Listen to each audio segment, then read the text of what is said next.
Di malam peresmian kantor baru yang kubangun dari nol untuk suamiku, dia melarangku datang. "Kamu cuma bikin malu," katanya. Ibu mertuaku tertawa dan menambahkan, "Tempatmu di rumah, cuci piring. Kamu itu pantasnya jadi babu." Tapi mereka salah besar. Malamnya suami meneleponku puluhan kali dengan panik karena pestanya hancur total. Pembalasanku baru saja dimulai. Sebelum ceritanya dimulai, silahkan tulis di kolom komentar dari daerah mana saja teman-teman yang menonton cerita ini. Jangan lupa like dan subscribe agar channel ini bisa semakin berkembang dan bisa mempersembahkan cerita yang lebih menarik lagi. Malam itu, uap panas dari setrika berdesis pelan di ruangan yang hening. Aku, Alika, sedang berdiri di depan papan setrika, merapikan kemeja sutra paling mahal milik suamiku, Gibran. Kemeja itu akan dia pakai besok. Besok adalah hari besar, peresmian kantor baru PT Cipta Karya, perusahaan yang kami rintis dari nol. Aroma wangi dari pelembut pakaian mewah memenuhi ruangan, tapi hatiku jauh lebih hangat mengenang aroma lain. Aroma mie instan yang kami bagi dua di rumah kontrakan peta kami dulu, aroma kopi hitam pekat yang kuseduh jam 3 pagi untuk menemaninya merancang proposal pertama. Aku tersenyum tipis. Kantor baru itu adalah impian kami. Sebuah menara kaca di pusat kota. Aku ingat betul bagaimana aku menjual satu-satunya warisan berharga dari almarhum ayahku, sebidang tanah kecil di kampung, untuk modal awal. Aku ingat bagaimana aku bekerja ganda, pagi hari mengurus administrasi, malam hari ikut lembur menyusun strategi pemasaran. Gibran adalah wajah perusahaan, dia yang pandai bicara. Aku adalah mesin di baliknya, yang memastikan semuanya berjalan tanpa celah. Dan kini, kami berhasil. "Kemeja kamu sudah rapi, Mas," kataku lembut, sambil menggantung kemeja itu dengan hati-hati. Gibran baru saja keluar dari ruang kerjanya. Dia tampak gagah dengan jam tangan barunya, hadiah dariku saat ulang tahun perusahaan kelima. Dia melirik kemeja itu sekilas, lalu menatapku. Tatapannya dingin, berbeda dari tatapan Gibran yang ku kenal dulu. "Besok kita berangkat jam berapa? Apa aku perlu siapkan dasi yang biru tua?" tanyaku, masih antusias. Gibran tidak langsung menjawab. Dia berjalan ke minibar, menuang segelas air dingin. Dia menenggaknya sekali teguk sebelum akhirnya bicara. Suaranya datar, tanpa emosi. "Besok kamu tidak usah ikut." Aku tertegun. Setrika yang masih kupegang terasa mendingin. "Apa maksudmu, Mas? Ini kan peresmian kantor kita. Aku sudah siapkan gaun yang kita beli di Paris bulan lalu." Gibran mendengus. Dia menatapku dari atas ke bawah. Hijab panjangku, pakaian rumahku yang sederhana. Ada cibiran di sudut bibirnya. "Dengar, Alika. Semua yang datang besok itu dari kalangan elit. Para investor besar, pejabat, sosialita. Kamu cuma bikin malu aja nanti." Napasku tercekat. "Bikin malu? Aku istrimu, Gibran." "Justru karena kamu istriku, kamu harus tahu diri," katanya tajam. "Penampilanmu itu, sudahlah. Aku tidak mau reputasiku hancur cuma karena kamu salah bicara atau salah kostum di depan mereka. Kamu di rumah saja." Tiba-tiba, tawa melengking terdengar dari arah ruang keluarga. Ibu Rina, ibu mertuaku, berjalan mendekat sambil membawa cangkir tehnya. Dia selalu ada, selalu menjadi bensin yang menyiram api di antara kami. "Benar kata Gibran itu," sahut Ibu Rina, matanya yang penuh riasan menatapku dengan hina. "Lagi pula, acara orang-orang penting begitu bukan tempatmu. Kamu di rumah saja. Cuci piring, bersihkan rumah. Kamu itu pantasnya jadi babu, bukan berdiri di sebelah CEO." Hinaan itu terasa seperti tamparan fisik. Aku menatap Gibran, mencari pembelaan. Mencari sisa-sisa pria yang dulu menangis di bahuku saat tender pertama kami gagal. Tapi Gibran hanya diam. Dia membuang muka, seolah membenarkan setiap kata yang diucapkan ibunya. Baginya, aku yang membantunya membangun istana ini dari gundukan tanah, kini tidak lebih berharga dari seorang pembantu. "Sudah, jangan dibahas lagi. Ini keputusanku," kata Gibran final. Dia lalu sibuk dengan ponselnya, mengetik sesuatu dengan cepat, ada senyum tipis di wajahnya. Dadaku sesak. Aku ingin berteriak. Aku ingin melemparkan setrika panas ini ke wajah sombong mereka. Aku ingin mengingatkan mereka bahwa tanpa modal awalku, tanpa kerja kerasku, PT Cipta Karya tidak akan pernah ada. Tapi aku memilih diam. Aku menarik napas panjang, menelan rasa sakit hati itu bulat-bulat. Hijab ini mengajarkanku kesabaran. Tapi malam ini kesabaranku diuji sampai ke batasnya. Baiklah, kataku pelan, suaraku nyaris tak terdengar. Kalau itu maumu. Ibu Rina tersenyum puas. Gibran mengangguk, lega karena tidak ada drama. Mereka tidak tahu, diamku bukanlah tanda setuju. Diamku adalah tanda dimulainya sebuah perhitungan. Aku kembali ke kamar, meninggalkan mereka berdua yang mulai tertawa, dan membahas betapa megahnya pesta besok. Aku duduk di tepi ranjang. Air mataku akhirnya jatuh. Bukan air mata kesedihan, tapi air mata amarah yang membeku. Saat itulah Gibran masuk ke kamar mandi. Dia bersenandung, suara pancuran air mulai terdengar. Ponselnya yang mahal, yang juga aku belikan, tergeletak di meja nakas. Ponsel itu bergetar. Sebuah notifikasi muncul di layar yang menyala. Aku tidak pernah menyentuh barang pribadinya. Tapi malam ini, sesuatu mendorongku. Aku melirik layar itu. Nama kontaknya, Vina Hati Merah 2. Isi pesannya membuat darahku serasa berhenti mengalir. Sayang, baju pestaku sudah siap. Aku tidak sabar diperkenalkan sebagai pasangan CEO hebat sepertimu besok. Aku akan jadi wanita paling bahagia di pesta itu. Jadi, ini alasannya. Dia tidak hanya melarangku datang. Dia melarangku datang karena dia akan membawa wanita lain. Dia akan memperkenalkan selingkuhannya di acara yang kubangun dengan darah dan air mataku, sebagai pasangannya. Rasa sakit itu hilang seketika. Berganti dengan sesuatu yang dingin, tajam, dan sangat fokus. Gibran telah salah besar. Dia dan ibunya telah meremehkan wanita yang salah. Mereka pikir aku adalah babu yang penurut. Mereka tidak tahu siapa aku sebenarnya. Suara pancuran air masih terdengar. Aku mengambil ponselku sendiri. Aku tidak akan menangis lagi. Malam ini, aku akan merencanakan pembalasanku. Pesta besok akan tetap berjalan, tapi itu akan menjadi pesta kehancuran mereka. Gibran keluar dari kamar mandi dengan handuk melilit pinggangnya, aroma sabun mahal menguar. Dia melihatku duduk diam di tepi ranjang, masih dengan pakaian yang sama. "Kamu belum tidur?" tanyanya, nadanya sedikit curiga. Aku mengangkat wajahku, memasang ekspresi datar. Aku tidak enak badan. Sepertinya aku akan tidur lebih awal. Dia mengamati wajahku sejenak, mencari tanda-tanda perlawanan atau tangisan. Ketika dia tidak menemukan apa-apa selain kelelahan palsu yang kutampilkan, dia terlihat lega. Dia dan ibunya benar, aku adalah wanita lemah yang mudah dipatahkan. "Baguslah," katanya. "Jangan lupa minum obat. Besok aku sibuk sekali, jangan meneleponku kalau tidak penting." "Tentu," jawabku singkat. Dia berbaring di ranjang, dengan cepat meraih ponselnya dan memunggungiku. Aku bisa melihat bahunya sedikit bergetar menahan tawa saat dia mengetik balasan untuk selingkuhannya. Dia pikir aku tidak tahu. Dia pikir aku bodoh. Aku menunggu.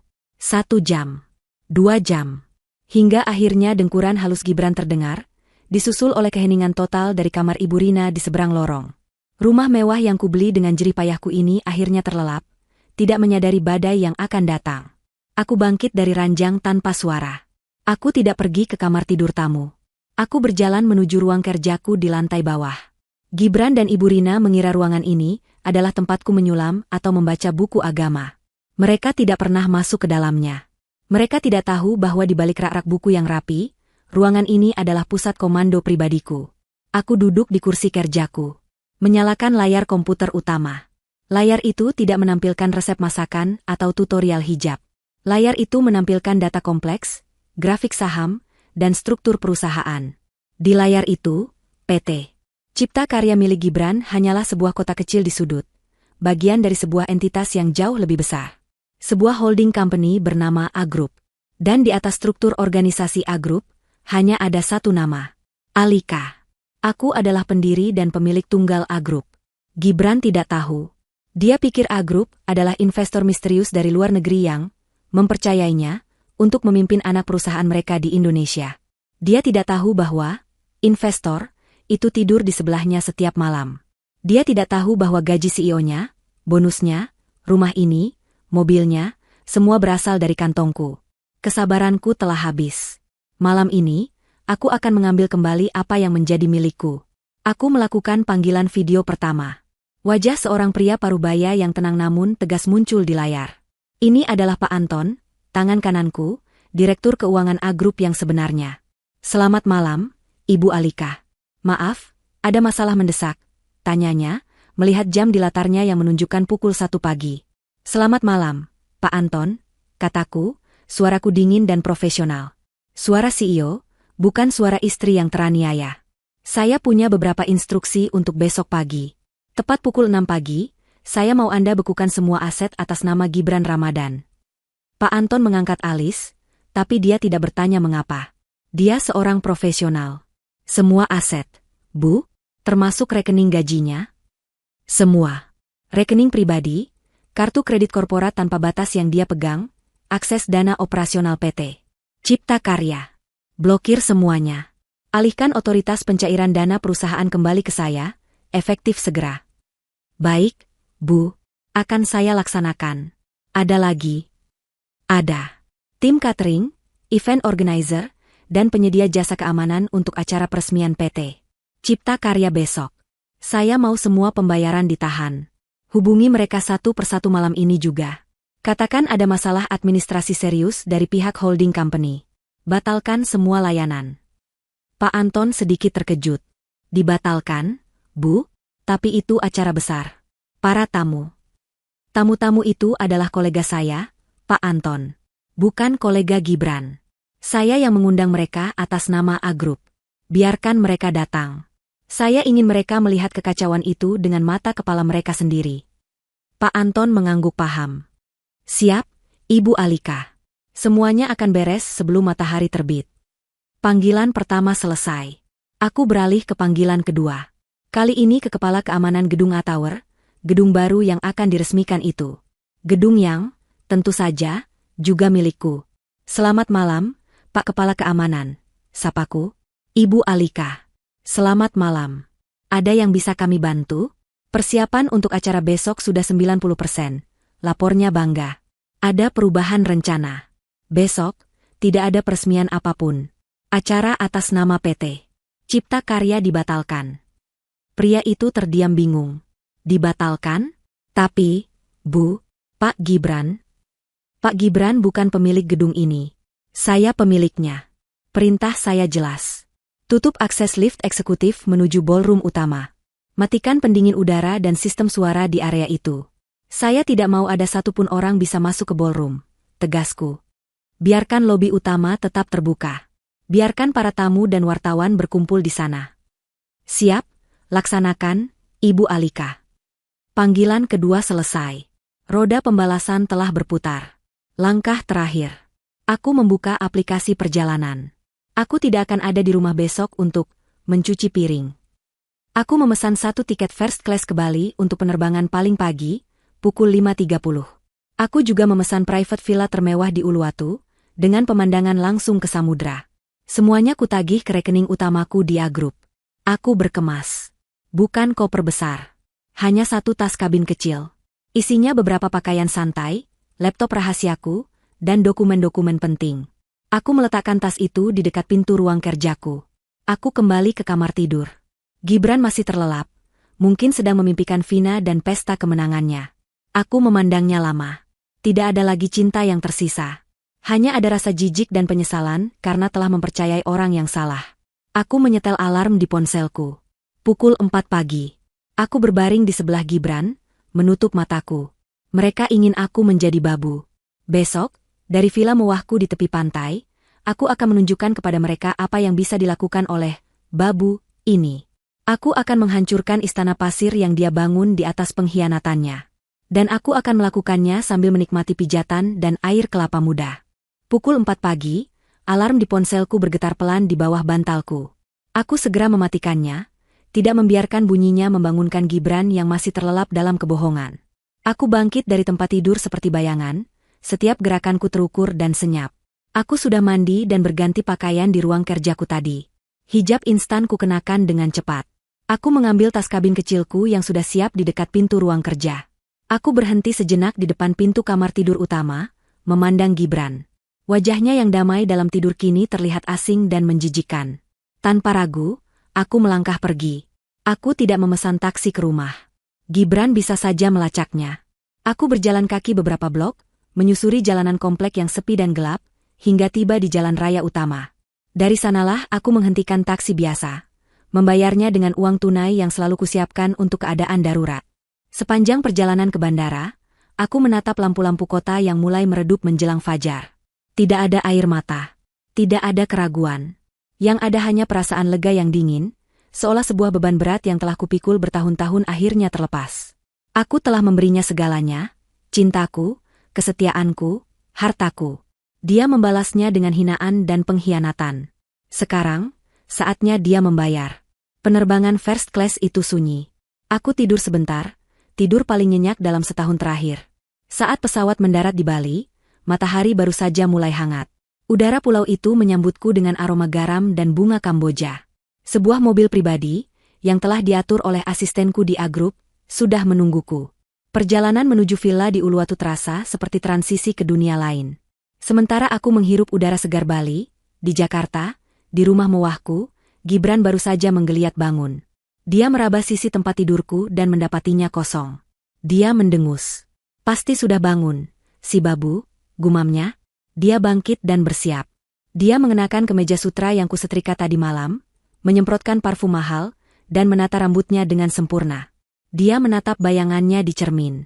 Seorang CEO sukses, tampan, di puncak permainannya. Dia turun ke ruang makan. Ibunya, Ibu Rina, sudah duduk di sana, mengenakan pakaian terbaiknya, siap untuk pesta putranya. Mana Alika? Belum menyiapkan sarapan? Tanya Ibu Rina sinis. Entahlah, Bu, mungkin masih di kamar. Merajuk, kata Gibran acuh tak acuh. Baguslah. Biar dia tidak mengganggu. Pembantu bisa siapkan sarapan. Mereka makan dengan lahap, membicarakan siapa saja tamu penting yang akan datang, betapa Vina akan terlihat cantik mendampingi Gibran, dan betapa beruntungnya mereka karena Alika yang kampungan itu tidak ikut. Gibran bahkan tertawa. Aku tidak bisa membayangkan Alika dengan hijab lebarnya itu berdiri di antara para sosialita. Bisa dikira pelayan catering. Ibu Rina terbahak. Kamu ada-ada saja, Gibran. Sudah, cepat jemput Vina. Ibu tunggu di sini, nanti ibu menyusul pakai mobil satu lagi. Gibran mengangguk. Dia melirik ke arah kamarku. Dia benar-benar mengunci diri. Anak itu memang keras kepala. Katanya, lebih pada dirinya sendiri. Dia tidak tahu, akulah yang mengunci pintu kamarku dari luar dengan kunci cadangan sebelum aku pergi, untuk mengulur waktu. Gibran berangkat menjemput Vina dengan mobil sport mewah yang kubelikan. Di dalam mobil, Vina yang berbalut gaun merah menyala langsung menciumnya. Sayang, aku gugup sekali. Ini hari besarmu. Hari besar kita, Vina, ralat Gibran, sambil menggenggam tangan Vina. Setelah ini, semua orang akan tahu siapa kamu. Kamu akan jadi nyonya Gibran yang sesungguhnya. Aku sudah muak dengan istri udik di rumah itu.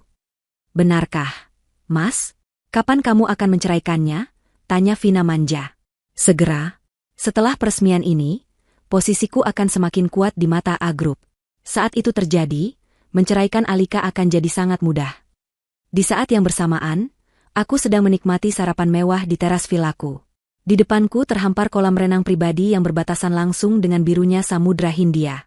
Aku mengenakan pakaian santai yang nyaman, hijab katun yang ringan, dan kacamata hitam. Aku memesan jus mangga segar. Ponselku kutaruh di meja, di sebelah piring buah tropis. Notifikasi sengaja kumatikan, tapi aku membiarkan ponsel itu tetap menyala. Aku ingin tahu kapan tepatnya kepanikan itu dimulai. Aku menikmati ketenanganku. Kekuatan sejati, pikirku, bukanlah tentang seberapa keras kau bisa berteriak. Kekuatan sejati adalah tentang seberapa tenang kau bisa merencanakan, dan seberapa telak kau bisa menyerang saat waktunya tepat. Aku tidak pernah menginginkan semua ini. Aku hanya ingin keluarga yang bahagia, suami yang setia. Aku menyembunyikan kekayaanku karena aku ingin Gibran mencintaiku apa adanya, bukan sebagai pemilik A-Group. Tapi ternyata, tanpa status itu pun, dia hanya mencintai dirinya sendiri. Gibran dan ibunya telah memaksaku untuk memainkan kartu asku. Sore menjelang. Pesta Gibran seharusnya dimulai pukul 4. Aku melihat jam di ponselku. Pukul 3:30 sore. Aku sedang bersantai di kursi berjemur, mendengarkan debur ombak. Tepat pukul 3:45, ponselku bergetar. Sebuah panggilan masuk. Dari Gibran. Aku tersenyum. Pasti dia dan Vina baru saja akan memasuki lobi. Aku membiarkan panggilannya berdering beberapa kali sebelum mengangkatnya. Halo, sapaku, dengan nada sedikit mengantuk, seolah baru bangun tidur. Terdengar tawa Gibran di seberang sana. Tawa yang sombong dan penuh penghinaan. Halo, sayang. Ganggu tidur siangmu, ya? Aku cuma mau cek, jangan lupa cuci piring kotor di rumah ya, babu. Dia tertawa terbahak-bahak, dan aku bisa mendengar tawa Vina dan Ibu Rina di latar belakang. Sudah dulu ya, para tamu elitku sudah menunggu. Klik. Dia menutup telepon. Aku meletakkan ponselku kembali.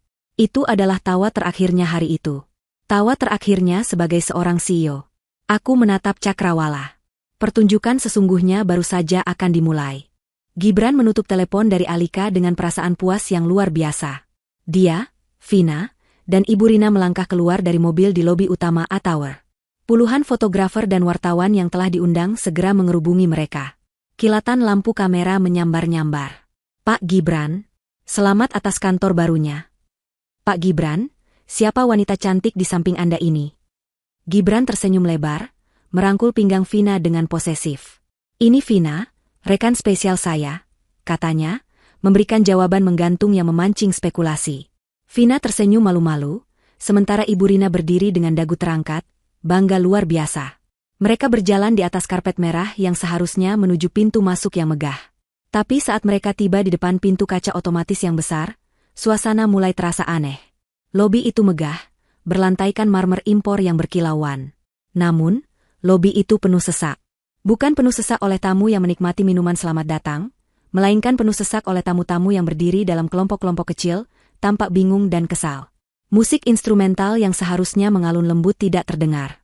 Layar digital raksasa di belakang meja resepsionis, yang seharusnya menampilkan video selamat datang, Grand Opening PT Cipta Karya, hanya menampilkan layar hitam kosong.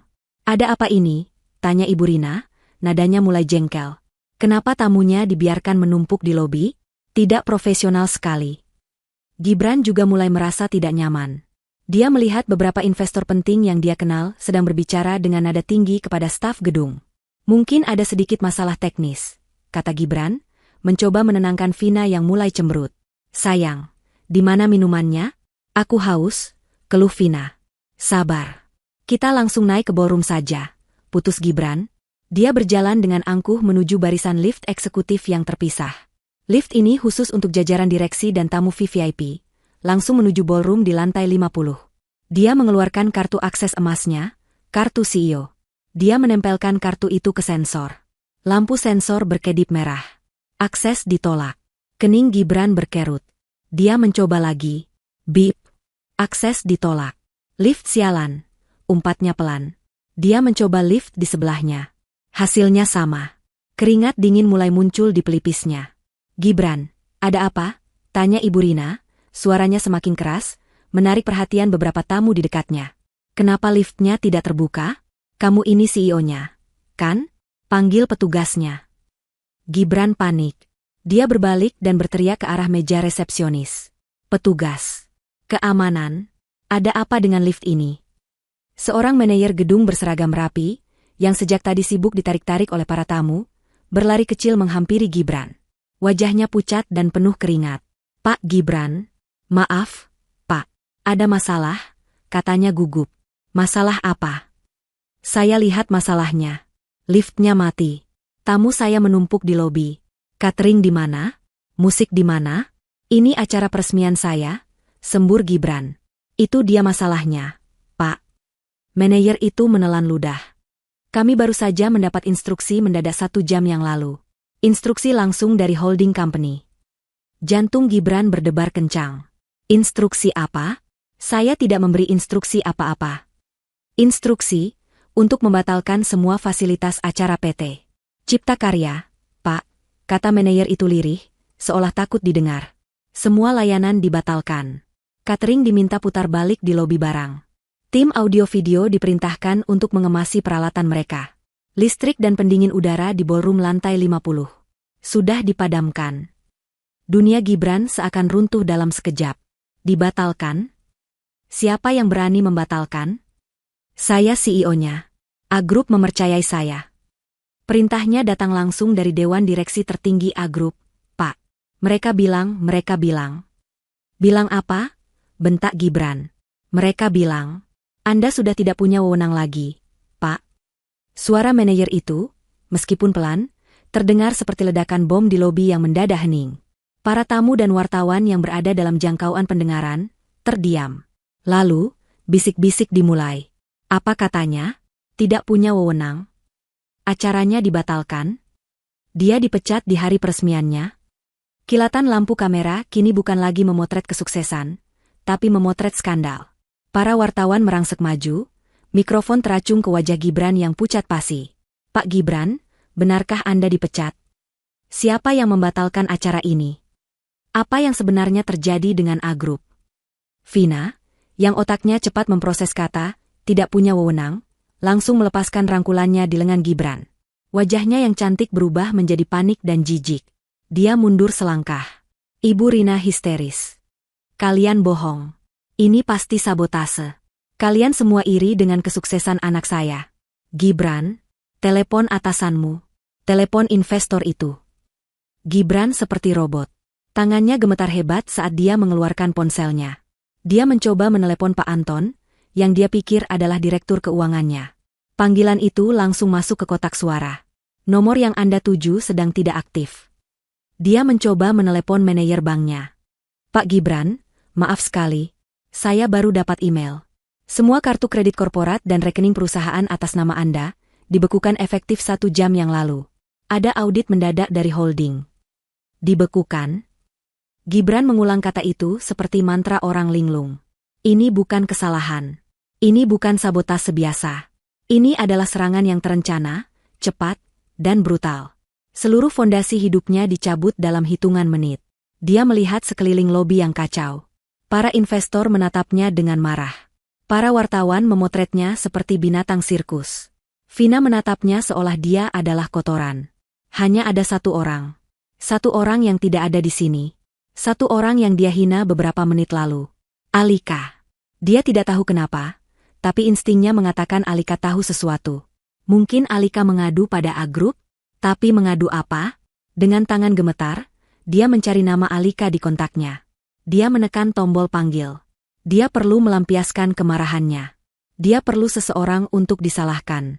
Saat ponsel itu berdering di telinganya, manajer gedung yang malang itu mendekat lagi. Pak Gibran, maafkan saya. Saya harus memberitahu Anda ini. Apalagi? Teriak Gibran frustrasi. Perintah pembatalan ini ada surat resminya, baru saja terkirim ke email kami. Perintah ini ditandatangani secara digital oleh pemilik Saha Group. Siapa? Siapa namanya? Manajer itu menatap layar tabletnya. Atas nama Ibu Alika. Ibu Alika Hadinata. Gibran membeku. Nama itu, nama istrinya. Tapi, Hadinata, nama keluarga Alika? Dia bahkan tidak pernah peduli siapa nama keluarga istrinya. Alika, bisiknya. Dia menatap ponsel di tangannya, yang masih berdering, mencoba terhubung ke Alika. Suara di seberang sana akhirnya terangkat. Halo? Suara Alika terdengar tenang, jauh, dan diiringi debur ombak. Suara Alika di seberang telepon terdengar begitu tenang. Terlalu tenang. Suara debur ombak yang menjadi musik latarnya terdengar seperti ejekan di telinga Gibran, yang kini berdiri di tengah lobi yang riuh oleh kekacauan. Alika. Gibran berteriak ke telepon, suaranya pecah dan histeris. Seluruh tubuhnya gemetar, antara amarah dan ketakutan yang luar biasa.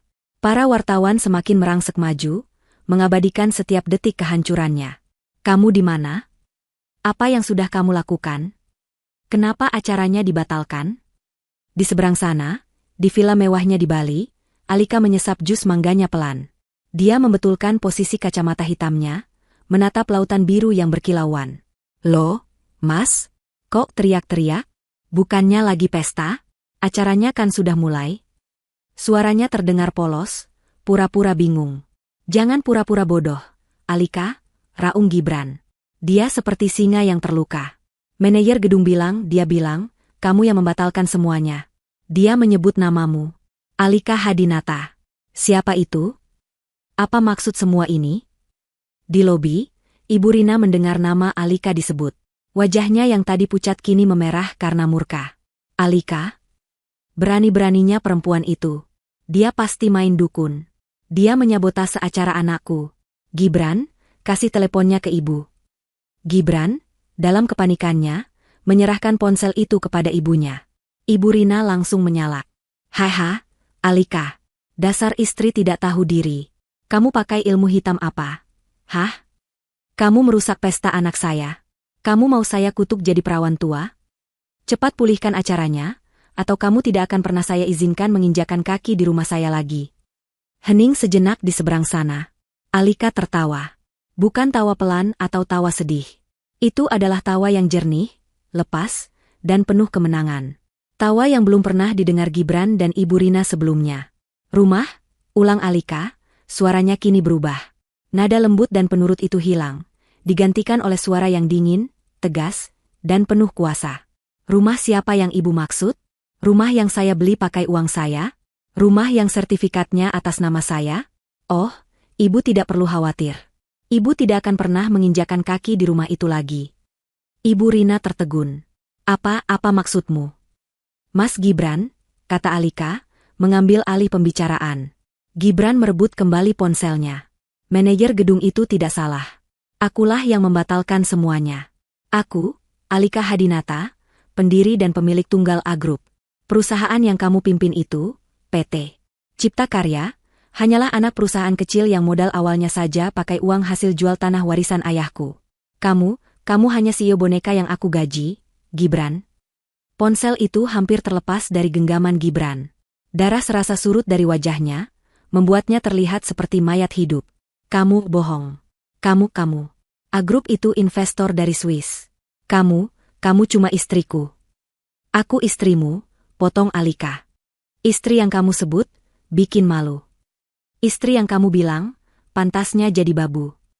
Istri yang kamu larang datang ke pestanya sendiri, karena kamu sibuk mau membawa selingkuhanmu, si Vina itu kan. Vina, yang namanya disebut, tersentak kaget. Dia tidak menyangka istri Gibran tahu. Bagaimana? Gibran tergagap. Kamu pikir aku bodoh, Gibran? Aku diam bukan berarti aku buta. Dan sekarang, permainanmu selesai. Gibran limbung. Dia hampir jatuh jika tidak berpegangan pada meja resepsionis. Ini tidak mungkin. Ini mimpi buruk. Alika, istrinya yang berhijab lebar, yang selalu menurut, yang dia anggap bodoh dan kampungan, adalah pemilik A Group? Pemilik gedung ini? Pemilik hidupnya? Alika. Sayang, ini pasti salah paham. Gibran mengubah nadanya seketika. Dari raungan singa menjadi rengekan anak kucing. Sayang, tolong jangan bercanda seperti ini. Para tamu melihatku. Ini reputasiku. Reputasimu? Alika tertawa lagi, kali ini sinis. Reputasimu sudah hancur saat kamu memutuskan untuk mengkhianatiku. Saat kamu lebih memilih menuruti ibumu untuk menghinaku. Reputasimu selesai saat kamu mengirim pesan mesra pada Vina tadi malam. Kepanikan Gibran mencapai puncaknya. Dia tidak peduli lagi dengan para wartawan, para tamu, atau bahkan Vina dan ibunya. Dia harus memohon pada Alika. Sayang, aku mohon, aku di mana? Kamu di mana? Aku akan ke sana sekarang. Aku akan minta maaf. Aku akan sujud di kakimu. Tolong, nyalakan lagi pestanya. Aku mohon, Alika. Oh, Mas. Maaf, kata Alika dengan nada ringan yang dibuat-buat. Aku lagi sibuk. Seperti kata ibu tadi pagi, aku lagi cuci piring.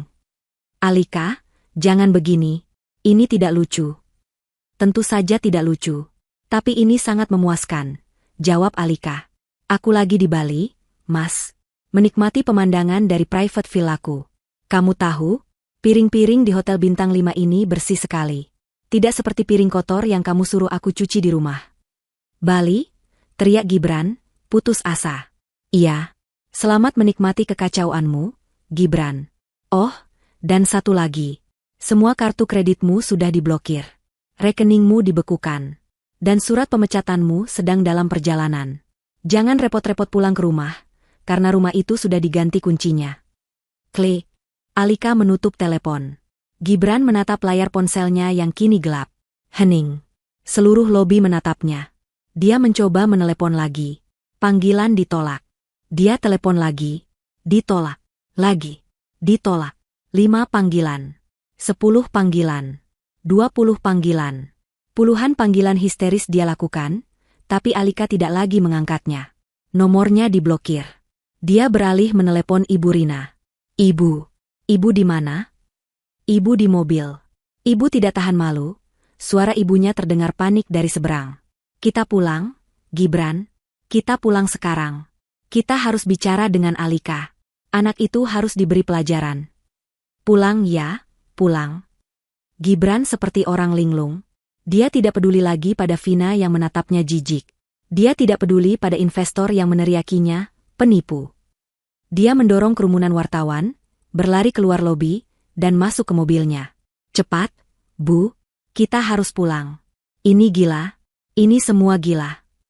Gibran menginjak pedal gas dalam-dalam, meninggalkan Atauer yang kacau balau di belakangnya. Dia masih berharap ini semua hanya lelucon kejam. Dia masih berharap Alika ada di rumah, menangis di kamar, dan semua ini bisa diselesaikan. Dia tidak tahu, mimpi buruknya baru saja dimulai. Perjalanan pulang ke rumah terasa seperti perjalanan menuju tiang gantungan. Gibran mengemudi seperti orang kesetanan, menyalip mobil-mobil lain dengan ceroboh. Ibu Rina di kursi penumpang terus-menerus mengomel, menyumpah serapah, menyalahkan Alika, Vina, manajer gedung, dan semua orang kecuali dirinya dan putranya. Berani-beraninya dia, istri durhaka. Pasti dia mencuri uangmu, Gibran. Dia pasti memalsukan dokumen. Tidak mungkin perempuan bodoh seperti dia bisa punya perusahaan sebesar itu. Ini pasti akal-akalan dia, cerocos Ibu Rina tanpa henti. Gibran tidak menjawab.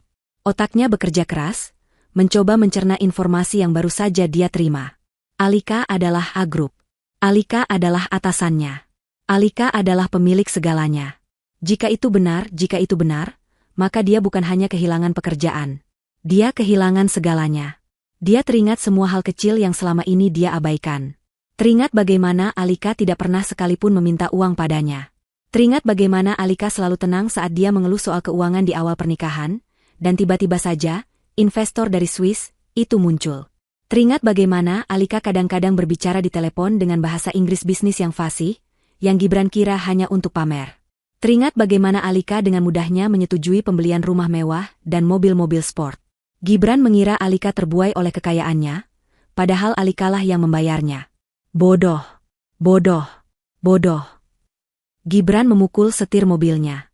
Dia bukan hanya pengkhianat, dia adalah pria paling bodoh di muka bumi. Dia telah menghina ratu yang menyamar sebagai pelayan. Mobil sport itu berdecit kencang saat memasuki gerbang komplek perumahan elit mereka. Dari kejauhan, Gibran bisa melihat rumahnya yang megah. Tapi ada yang aneh. Gerbang otomatisnya tertutup rapat. Dan di depan gerbang, berdiri dua orang satpam berseragam hitam yang tidak dia kenali. Di samping mereka, berdiri seorang pria yang sangat dia kenal. Pak Anton. Pria yang Gibran kira adalah direktur keuangannya. Pria yang panggilannya masuk ke kotak suara tadi. Pria itu kini berdiri tegak, mengenakan setelan jas yang rapi, menatap Gibran dengan ekspresi dingin tanpa emosi. Di sebelahnya lagi, berdiri seorang pria lain membawa map kulit tebal. Kenapa mereka ada di sini? Desis Ibu Rina. Gibran, tabrak saja gerbangnya. Jangan gila, Bu, bentak Gibran. Dia menghentikan mobilnya tepat di depan gerbang. Jantungnya berdebar begitu kencang hingga terasa sakit. Dia turun dari mobil, diikuti oleh Ibu Rina yang memasang wajah angkuh. Pak Anton, ada apa ini? Kenapa Anda ada di sini dan bukan di kantor? Dan siapa orang-orang ini? Kenapa gerbang saya ditutup? Tanya Gibran, masih mencoba berpura-pura bahwa dialah yang memegang kendali. Pak Anton menatap Gibran. Tatapan itu bukan lagi tatapan bawahan kepada atasan. Itu adalah tatapan atasan kepada sesuatu yang lebih rendah. Selamat sore, Pak Gibran, sapa Pak Anton, suaranya formal dan menusuk. Saya di sini atas perintah langsung dari Ibu Alika Hadinata, pemilik A Group. Penegasan itu kembali menghantam Gibran. Jadi itu benar. Pertama, lanjut Pak Anton, Anda tidak lagi bekerja di PT Cipta Karya atau afiliasi manapun dari A Group. Efektif 1 jam yang lalu. Ini surat pemecatan resmi Anda. Pria di sebelah Pak Anton melangkah maju dan menyerahkan sebuah amplop tebal kepada Gibran. Gibran menerimanya dengan tangan gemetar. Kedua, kata Pak Anton lagi, rumah ini, beserta seluruh isinya, adalah aset milik A Group yang dipinjamkan kepada Anda sebagai fasilitas jabatan. Berhubung jabatan Anda sudah berakhir, fasilitas ini ditarik kembali. Wajah Ibu Rina berubah pucat pasi. Ditarik? Ini rumah anak saya, rumah kami. Bukan, Bu, Pak Anton meralat dengan tenang. Ini rumah Ibu Alika. Dan beliau meminta Anda berdua untuk mengosongkan tempat ini dalam mari kita lihat.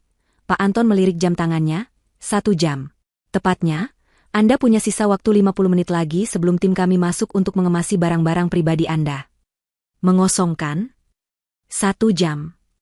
Kami mau tinggal di mana? Ibu Rina menjerit histeris. Itu bukan lagi urusan A-Group, jawab Pak Anton datar. Ah, dan satu lagi. Pria pembawa map kulit itu kembali maju. Ini surat gugatan cerai dari Ibu Alika untuk Anda, Pak Gibran. Gibran kini memegang 2 surat, surat pemecatan dan surat cerai. Gugatan cerai ini, tambah si pengacara, disertai dengan tuntutan ganti rugi atas penggelapan dana perusahaan yang Anda lakukan. Penggelapan dana? Gibran tergagap. Ya, pembelian apartemen rahasia untuk Nona Vina di Pondok Indah, transfer rutin bulanan ke rekening pribadinya, hadiah-hadiah mewah, liburan, semuanya menggunakan rekening korporat. Ibu Alika memiliki semua buktinya. Nota, rekaman CCTV, transfer bank. Semuanya lengkap. Ini bukan lagi pemecatan. Ini adalah penghancuran total.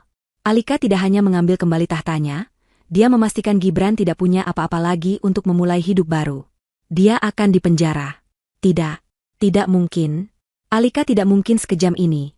Rintih Gibran, akhirnya jatuh berlutut di atas aspal yang panas. Dia menangis. Tangisan seorang pria yang hancur lebur. Ibu Rina, melihat anaknya bersujud, juga kehilangan semua keangkuhannya. Dia limbung dan terduduk di trotoar. Dunianya yang penuh kemewahan, yang dia pamerkan ke semua teman arisannya, hancur dalam sekejap. Tolong, Pak Anton. Gibran merangkak, mencoba memegang kaki celana Pak Anton.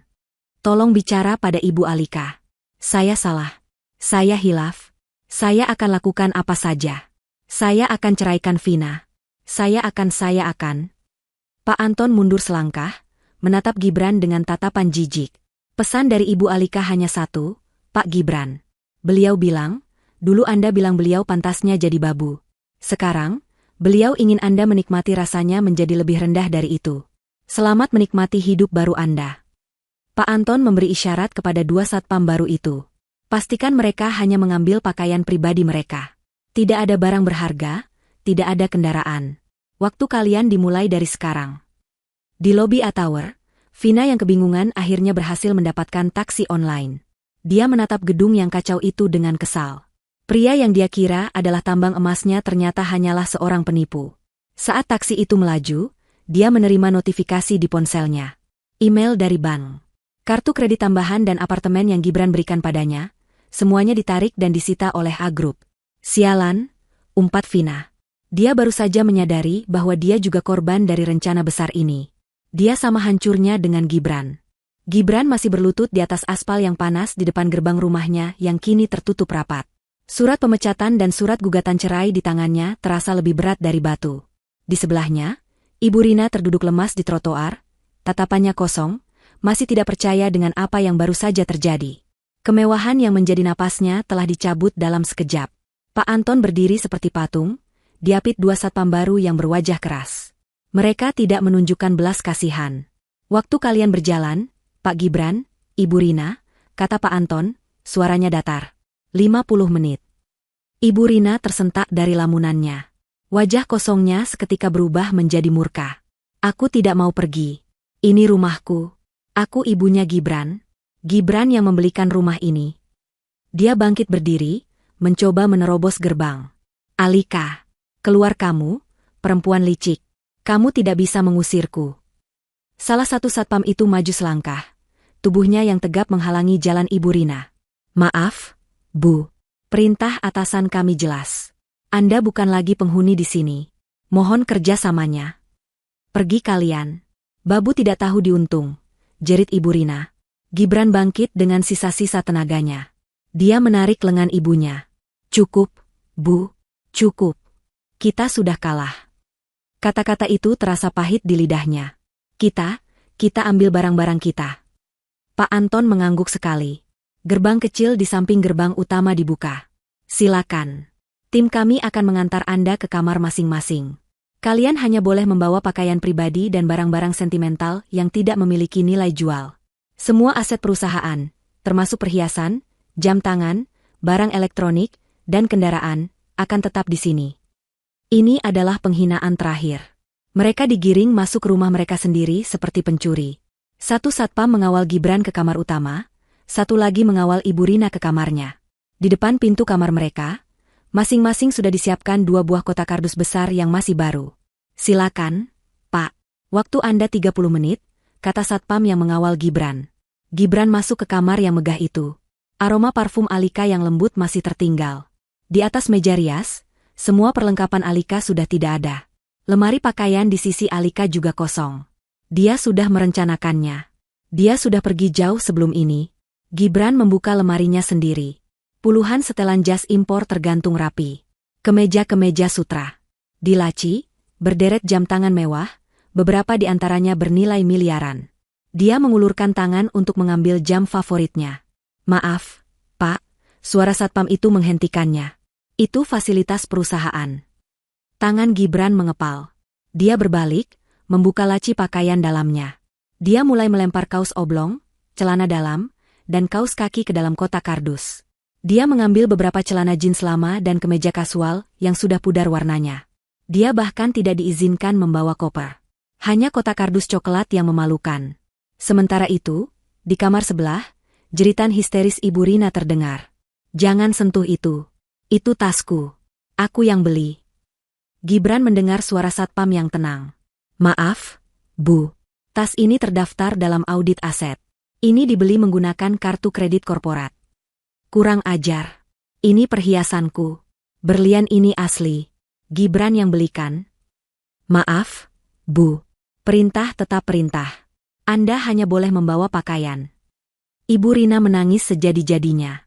Dia melempar pakaian-pakaian mahalnya ke dalam kotak, sambil terus mengutuk Alika. Iblis berhijab.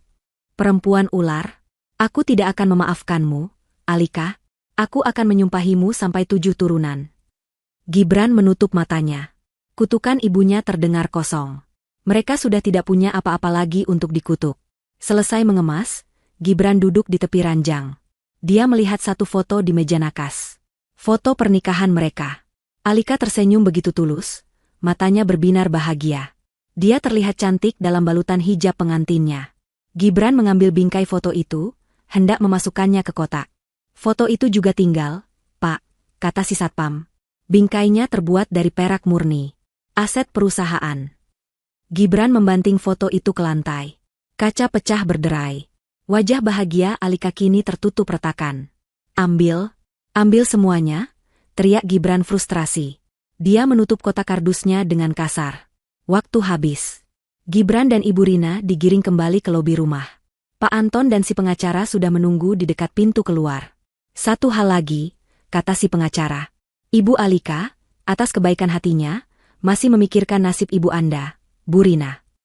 Ibu Rina mendongak, ada sedikit harapan di matanya.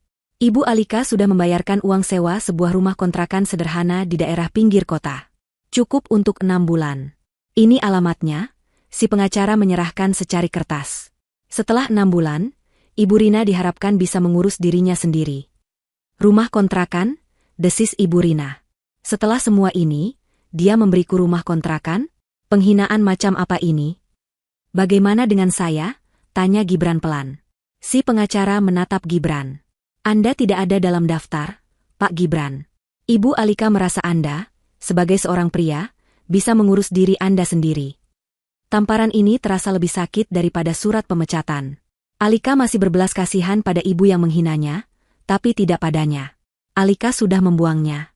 Benar-benar membuangnya. Sekarang, silakan keluar, kata Pak Anton. Gibran dan Ibu Rina berjalan keluar dari pintu rumah mereka untuk terakhir kalinya, masing-masing memeluk kotak kardus. Gerbang ditutup dan dikunci di belakang mereka.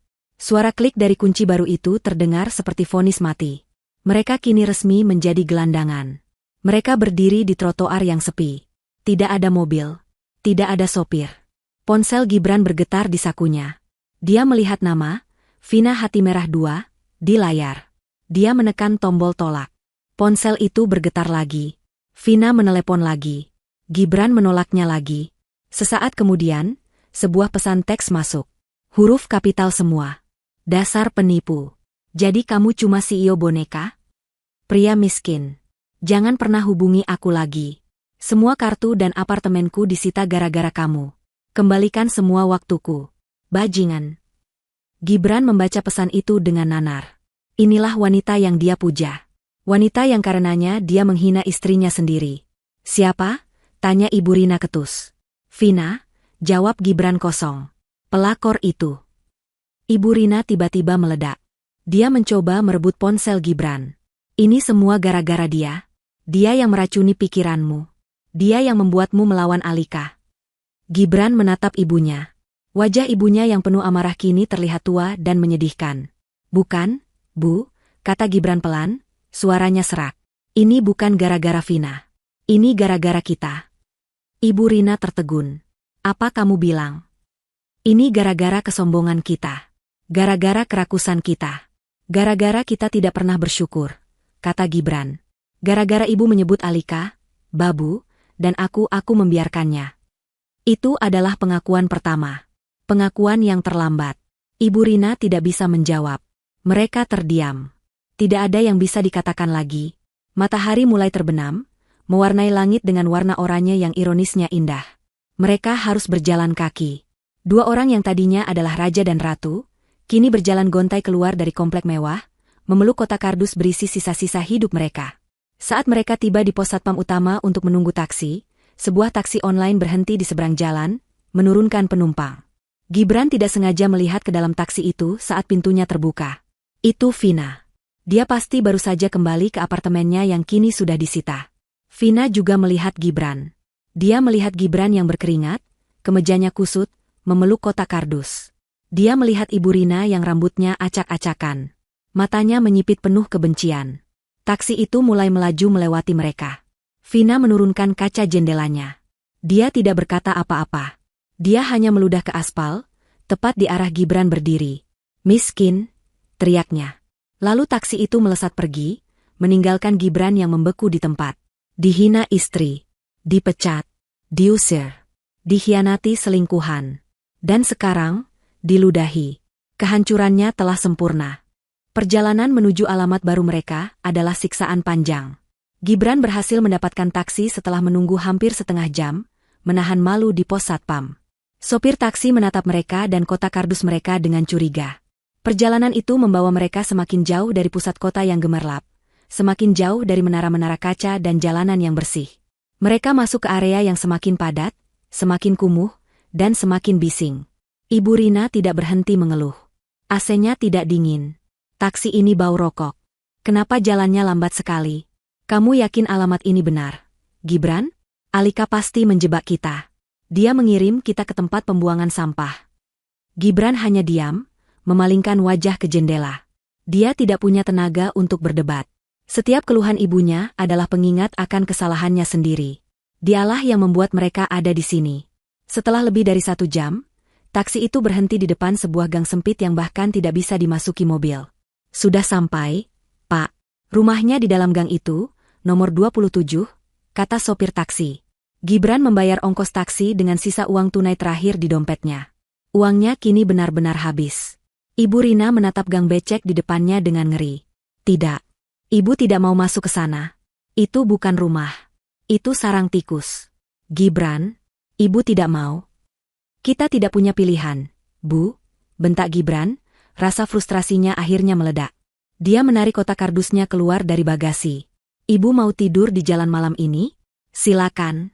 Saya akan masuk. Gibran melangkah masuk ke gang sempit itu, menyeret kotaknya.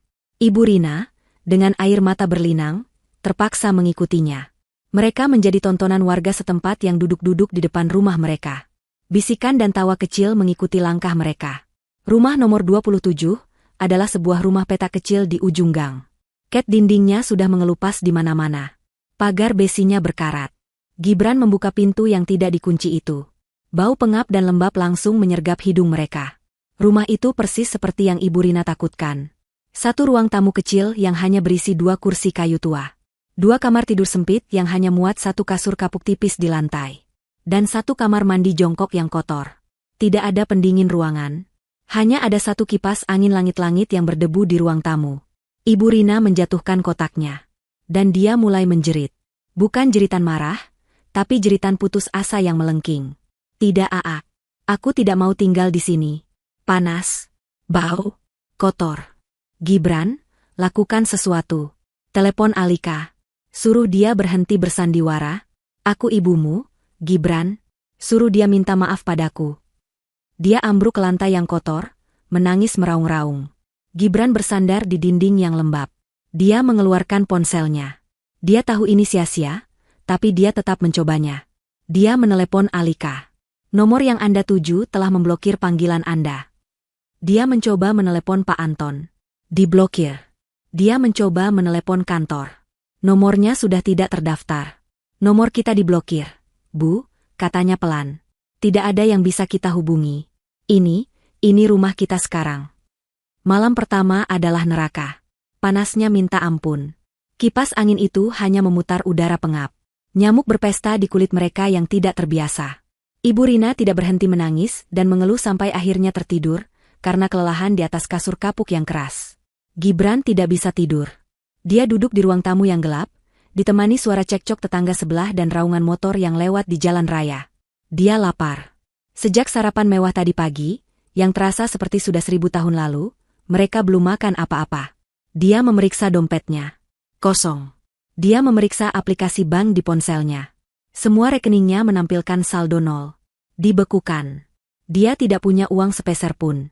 Dia, Gibran Ramadan, mantan CEO, tidak punya uang untuk membeli sebungkus mie instan.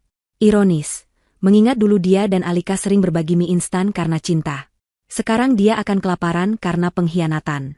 Hari-hari berikutnya terasa semakin berat. Ibu Rina menolak melakukan apapun. Dia hanya duduk di kursi kayu, melamun, atau menangis, atau menyalahkan Gibran. Rumah itu semakin kotor. Piring bekas makan bubur yang Gibran beli dengan sisa uang koin terakhir, menumpuk di dapur. Bu, setidaknya cuci piring, kata Gibran. Apa? Kamu menyuruhku cuci piring? Kamu lupa aku ini siapa? Aku ibumu. Dan aku anakmu yang sudah tidak punya apa-apa, balas Gibran. Kita tidak punya babu lagi, Bu. Alika benar. Sekarang, ibu yang harus cuci piring. Atau kita makan pakai daun. Gibran, didorong oleh rasa lapar dan putus asa, terpaksa melakukan apa yang belum pernah dia lakukan. Dia mengambil tumpukan piring kotor itu, pergi ke kamar mandi, dan mulai mencucinya dengan sabun colek batangan yang ada di sana. Dia, yang tangannya terbiasa memegang pulpen mahal dan setir mobil sport, kini berlumuran busa sabun kotor. Sementara itu, karma untuk Ibu Rina datang dari arah lain. Ponselnya, yang paket datanya masih aktif, mulai dibanjiri pesan dari teman-teman arisannya. Rina, kamu di mana? Kok tidak datang ke pesta anakmu? Rin, aku dengar gosip. Benar Gibran dipecat? Ya ampun, Rin, aku baru lihat videonya di akun gosip. Itu Gibran diusir dari kantornya, kan? Dan itu Vina meludahi dia? Memalukan sekali. Berita kehancuran Gibran menyebar seperti api. Lengkap dengan foto Gibran yang berlutut di depan Pak Anton, dan video memalukan saat Vina meludahinya.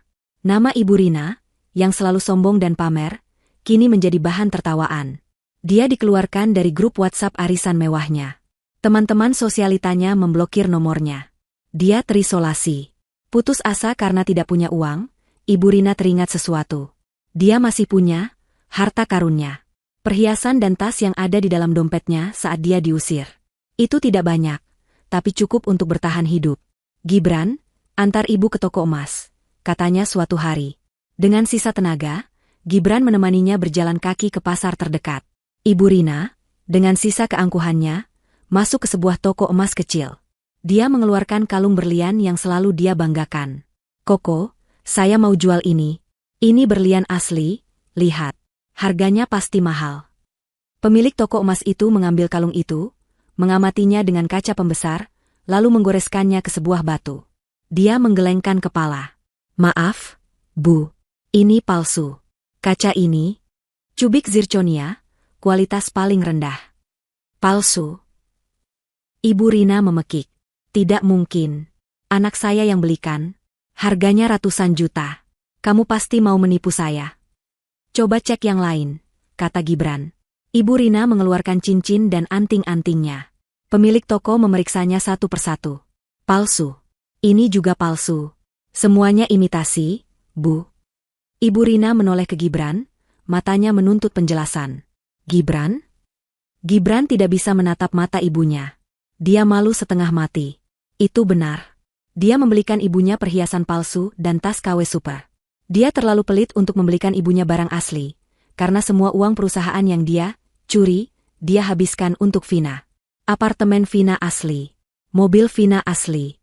Perhiasan Vina asli. Tapi untuk ibunya sendiri, dia berikan yang palsu. Kenyataan itu menghantam Ibu Rina seperti kereta barang. Dia bukan hanya kehilangan status. Dia menyadari bahwa dia bahkan tidak pernah benar-benar memilikinya.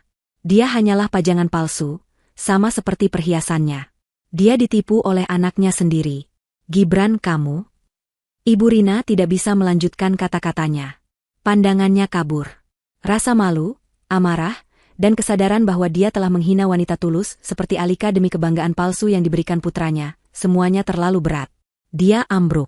Pingsan di tengah lantai pasar yang kotor dan becek. Gibran panik. Ibu, bangun, Bu, tolong. Karma si ibu mertua telah tiba. Dia yang dulu menghina Alika pantas jadi babu, kini pingsan di pasar kumuh, dikelilingi barang-barang palsu, tanpa memiliki apa-apa selain kehinaan.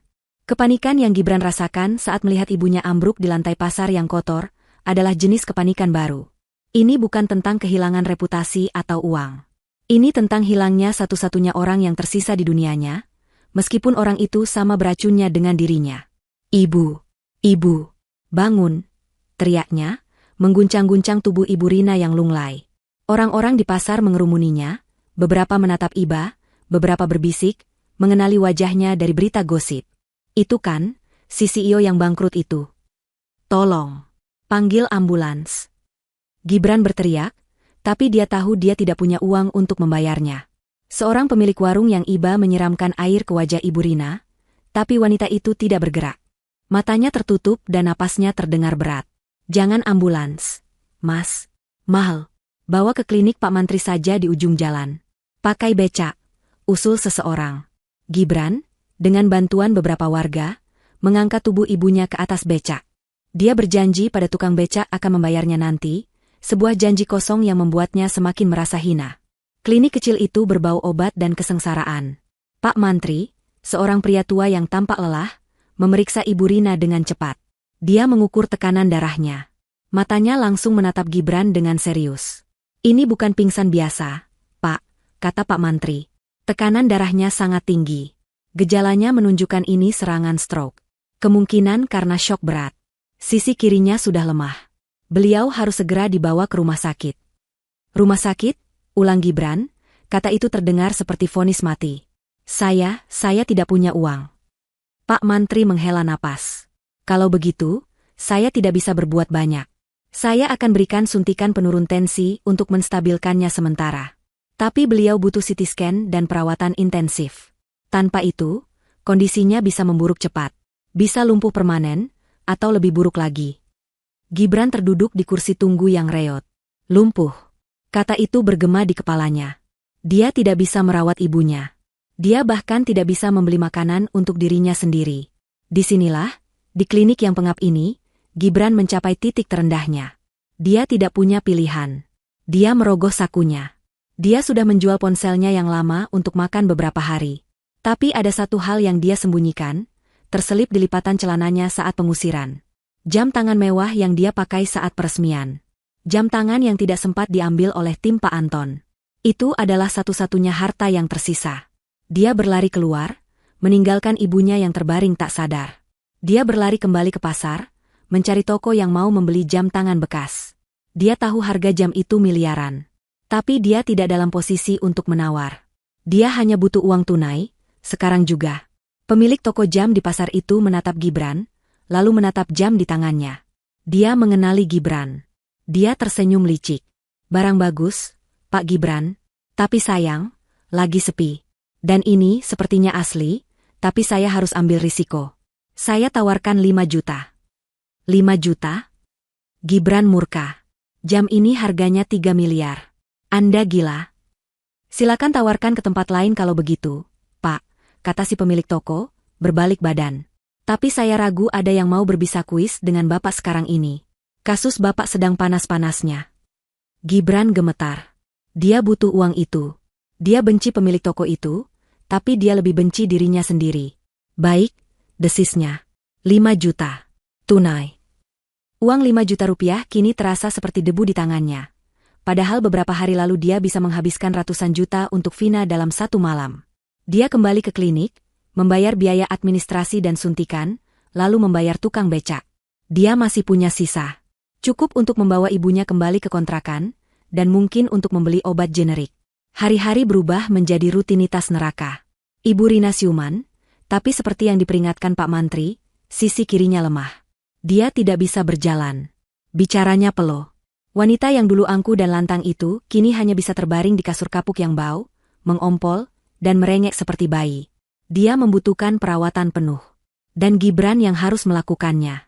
Gibran, yang seumur hidupnya dilayani, kini harus membersihkan kotoran ibunya.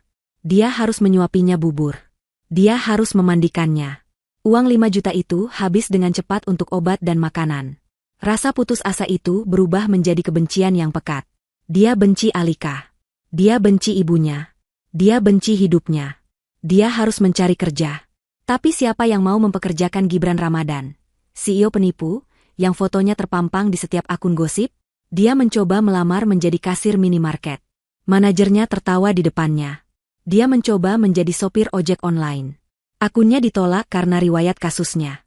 Akhirnya, satu-satunya pekerjaan yang bisa dia dapatkan adalah di tempat kehancurannya dimulai. Pasar. Seorang kepala preman pasar menawarinya pekerjaan sebagai kuli angkut. Mengangkat karung-karung beras, mendorong gerobak sayuran busuk, membersihkan sisa-sisa ikan di pagi buta. Gibran, dengan sisa harga dirinya yang tercabik-cabik, menerimanya. Pekerjaan itu menghancurkan fisiknya. Tangannya yang dulu mulus kini kapalan dan melepuh. Punggungnya sakit setiap malam. Dia dibayar harian, cukup untuk membeli bubur untuk ibunya dan sebungkus nasi untuknya. Dia bekerja dari jam 3 pagi sampai jam 3 sore. Dia pulang ke kontrakan dengan bau keringat, bau ikan, dan bau sampah.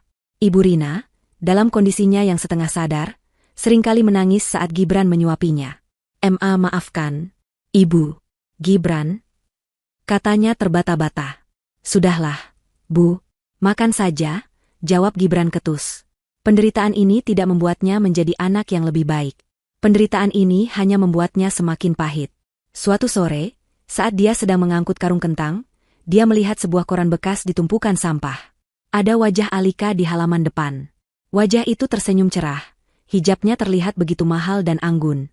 Judul beritanya, Alika Hadinata meluncurkan Alika Foundation untuk pemberdayaan perempuan. Di situ tertulis lokasi dan tanggal peluncuran. Lusa, di Ballroom Hotel Indonesia. Sebuah ide gila, sebuah harapan terakhir, muncul di benaknya. Ini adalah kesempatannya. Bukan untuk minta maaf. Dia sudah terlalu jauh dari kata itu. Ini adalah kesempatan untuk memohon. Untuk mengemis. Dia akan ke sana. Dia akan menemui Alika. Dia akan bersujud di depannya di depan semua orang. Dia tidak peduli lagi dengan harga diri. Dia hanya ingin uang. Dia hanya ingin keluar dari neraka ini. Dia akan membuat perhitungan terakhir dengan istrinya. Pertemuan terakhir yang akan menentukan nasibnya. Ballroom Hotel Indonesia berkilauan dengan cahaya kristal dan dipenuhi oleh orang-orang paling berpengaruh di negeri ini.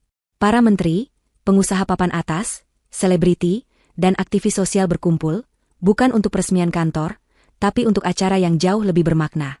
Peluncuran Alika Foundation. Di atas panggung, Alika berdiri dengan anggun.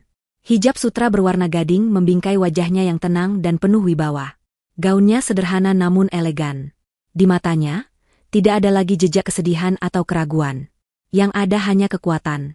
Banyak wanita, katanya, suaranya jernih dan kuat, menggema di seluruh ruangan melalui mikrofon, yang dipaksa diam. Dibuat merasa kecil. Dibuat percaya bahwa mereka tidak berharga. Dibuat percaya bahwa tempat mereka hanyalah di rumah, untuk mencuci piring. Malam ini, saya berdiri di sini untuk mengatakan, suara kita berharga. Mimpi kita penting. Dan kita, lebih dari pantas untuk memimpin. Tepuk tangan membahana. Pak Anton, yang kini menjabat sebagai wakil ketua yayasan, berdiri di barisan depan, bertepuk tangan paling keras. Alika Foundation, lanjut Alika, didirikan untuk menjadi rumah bagi mereka yang suaranya dibungkam. Kami akan memberikan bantuan hukum bagi wanita korban KDRT. Kami akan memberikan modal dan pelatihan bisnis bagi para ibu rumah tangga yang ingin mandiri. Kami akan membangun kembali mimpi-mimpi yang telah dihancurkan. Karena saya percaya, di balik setiap wanita yang diremehkan, ada seorang ratu yang siap untuk bangkit. Lagi, tepuk tangan riuh memenuhi ruangan. Alika tersenyum, senyum tulus yang memancarkan kebahagiaan.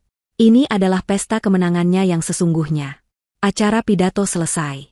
Alika turun dari panggung, disambut ucapan selamat dari para tamu. Para wartawan mengerumuninya. Kali ini bukan untuk meliput skandal, tapi untuk meliput inspirasi. Ibu Alika, apa yang menginspirasi Anda mendirikan yayasan ini?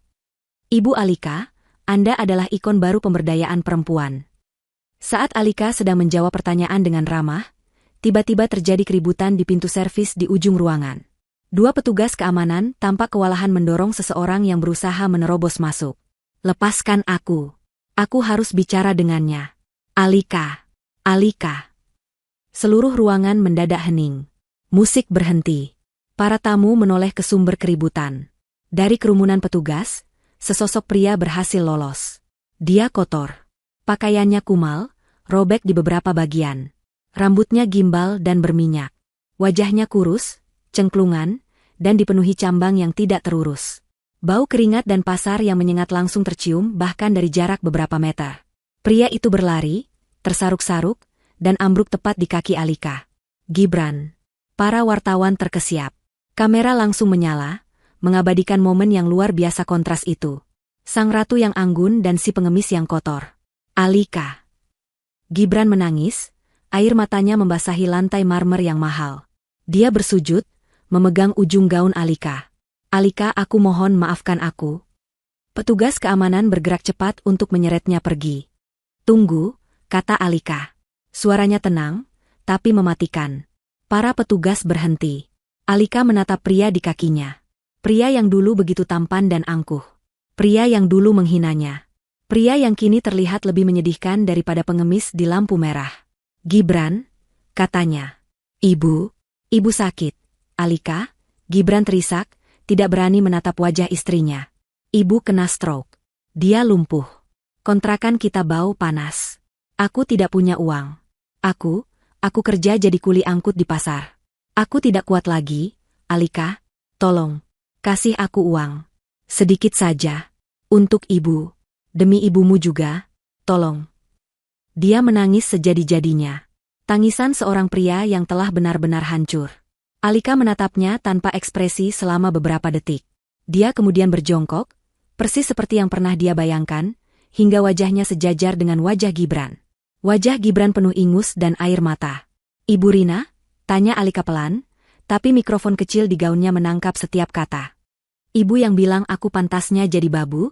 Ibu yang tertawa saat kamu melarangku datang ke pestaku sendiri? Ibu yang menyuruhku cuci piring? Gibran gemetar. Dia sudah dapat karmanya, Alika. Dia sudah dihukum. Tolong kasihanilah dia. Alika tersenyum tipis. Senyum yang sangat dingin. Dan kamu, Gibran? Kamu yang bilang aku, bikin malu. Kamu yang bilang aku, udik, dan kampungan. Kamu yang membawa selingkuhanmu ke acara yang kubangun dengan darahku. Dia berdiri tegak, menjulang di atas Gibran yang masih bersujud. Dulu, kamu bilang aku bikin malu di depan tamu elitmu. Sekarang, lihat dirimu. Di depan semua tamu elitku, siapa yang sedang mengemis di lantai seperti sampah? Siapa yang bikin malu sekarang? Gibran tidak bisa menjawab. Dia hanya bisa menangis. Alika menarik napas. Dia berbalik ke arah Pak Anton. Pak Anton. Sesuai rencana kita. Pak Anton mengangguk. Dia melangkah maju. Pak Gibran. Ibu Alika, atas dasar kemanusiaan, sudah melunasi biaya sewa kontrakan Ibu Rina selama 1 tahun ke depan. Beliau juga sudah mengatur agar ada seorang perawat lansia yang datang 2 kali sehari untuk merawat Ibu Rina. Biaya obat-obatan dasar juga sudah ditanggung. Mata Gibran terbelalak penuh harapan. Uang? Jadi, Alika, kamu memaafkanku? Kita bisa? Saya melakukan itu, potong Alika, suaranya kembali menggelegar. bukan untukmu. Dan bukan untuknya. Saya melakukannya karena agama saya melarang saya membiarkan orang lain menderita, sekalipun dia adalah musuh yang telah menghinaku.